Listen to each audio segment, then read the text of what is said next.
Hey, Richard Bryce here. Today I want to help you to be able to deal with those annoying volleys that come right at your body. It's quite easy to volley when it's there or there in those comfortable zones, but the ones at you, they can be a little bit trickier. So today I want to spend some time working on the frying pan volley. No, we're not going to volley like a frying pan. It does work. It does kind of solve this problem sort of, but it's not the best strategy. So we're going to be working on something else instead. I hope you find the video helpful. If you do, it'd be great if you give me a thumbs up. And if you haven't already subscribed to my channel, do that. If you like this content, it'll help you to get more of it. Okay, let's get on with it.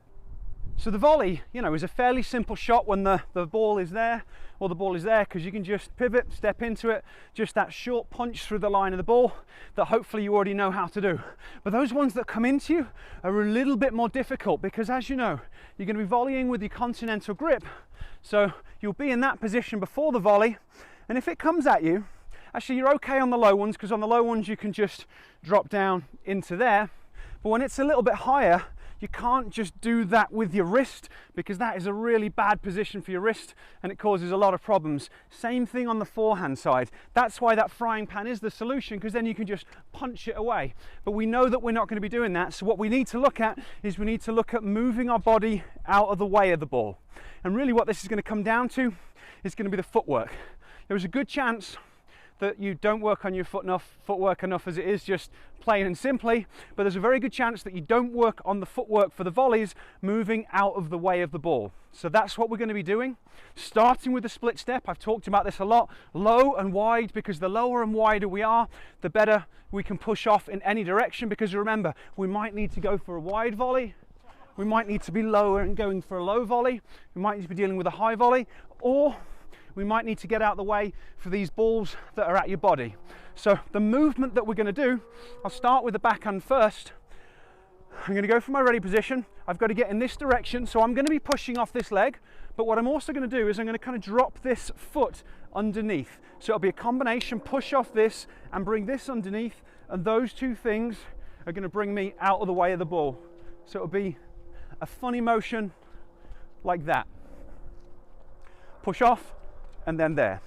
And again, this is something you're going to have to do a lot before it's going to happen naturally in a match. I've said this before, unless you can do something without the ball there, the chances of it happening when the ball there, really tricky. You're probably going to have to do it a lot of times before this becomes natural. So just literally get in your bedroom and just work on this movement over and over again, so then when it happens in a match, it works. And it's going to be the same thing on the forehand side.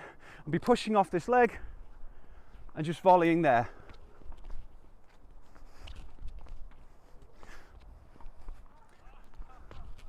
And obviously what you can see happening on both of these is, as I do this, my body's turning. So I'm driving off, pushing under. That's actually taking my racket most of the way there. I'm not doing a big swing and doing it. I'm just then punching forwards and using the speed of the ball coming at me. So that's it. It's a really simple movement if you've practiced it. So you need to practice it.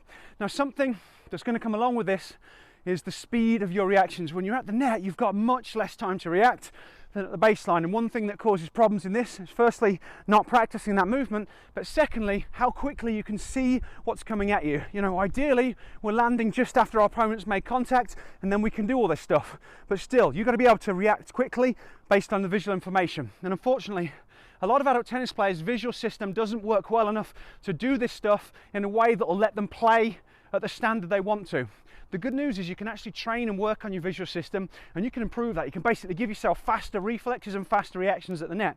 So to help you with that, I've created a masterclass where I break the vision training and the visual system in tennis down in a little bit more detail, but we're also going to go through a few different assessments so you can start to figure out if you've actually got some stuff going on with your visual system, and give you a starting point so then you can start to work on it. So I'll place the link in the description, and I'll place a link up there so you can check that out if that's something you're interested in. If you're not, no problem, but you definitely want to start working on this footwork. Make sure you can get out of the way of the ball. It's going to make a big difference. Okay, hopefully you've enjoyed this video and got something out of it. If you have, like I said, fantastic if you give me a thumbs up. If you've got any questions, ask them. Also, I'd just like to hear your feedback, any thoughts from going through this video. Do you struggle with these balls? Let me know. Okay, I'll see you next time.